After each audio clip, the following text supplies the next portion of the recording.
Selamat pagi Portivi, horas dita salut na jojoman kita kerena. Jadi selamat hari Minggu untuk kita semuanya. Bicara mengenai hari Minggu, kuingatlah dulu waktu sekolah Minggu paling semangat kalau sudah giliran memuji Tuhan. Banyak lagu-lagu sekolah Minggu yang kuingat.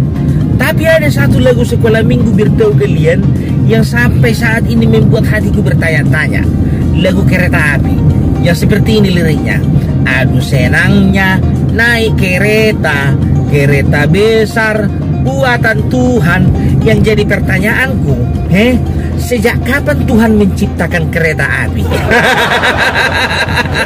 Karena dari mulai sekolah Minggu sampai aku berguru melua sampai tua sekarang, ku cek ayat-ayat di Alkitab mulai dari Kejadian sampai Wahyu, balik lagi ke Kejadian, nggak ada satupun ayat yang menceritakan tentang Tuhan menciptakan kereta api. Nggak ada itu.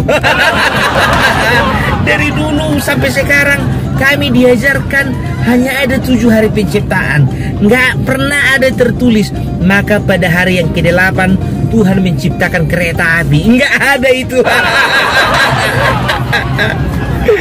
Dan yang paling menggelitik lagi beritahu kalian, bait berikutnya. Aduh celaka naik kereta, kereta kecil buatan iblis. Dan juga kembali menjadi pertanyaanku, sejak kapan iblis buka pabrik kereta api?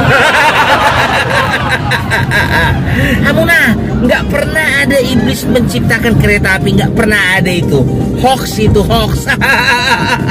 Yang menciptakan kereta api jelas-jelas manusia, pengelolanya PT KAI, Kereta Api Indonesia.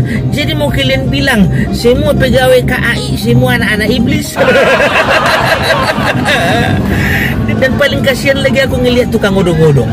Odong-odong keretanya itu kecil-kecil, pendek. Jadi mau kita bilang itu kereta iblis. Tapi hati-hati loh, ini bisa dijadikan senjata buat orang tua, terkhususnya mama-mama. Ketika anaknya minta nek odong-odong, mak, nek odong-odong, mak, nek odong-odong. Lalu mamanya menjawab, enggak usah nak, itu kereta iblis itu. Kau kan anak Tuhan. Padahal yang gak adanya uangnya membayar odong-odong untuk anaknya. Abangku, ya Abang Portivi. Jadi seperti itulah. Gimana pun ceritanya, aku tetap bangga dengan lagu-lagu sekolah Minggu. Tetap berkreasi, memuji Tuhan, menyembah Tuhan dengan lagu dan pujian. Selamat pagi Portivi, salam Parbelak.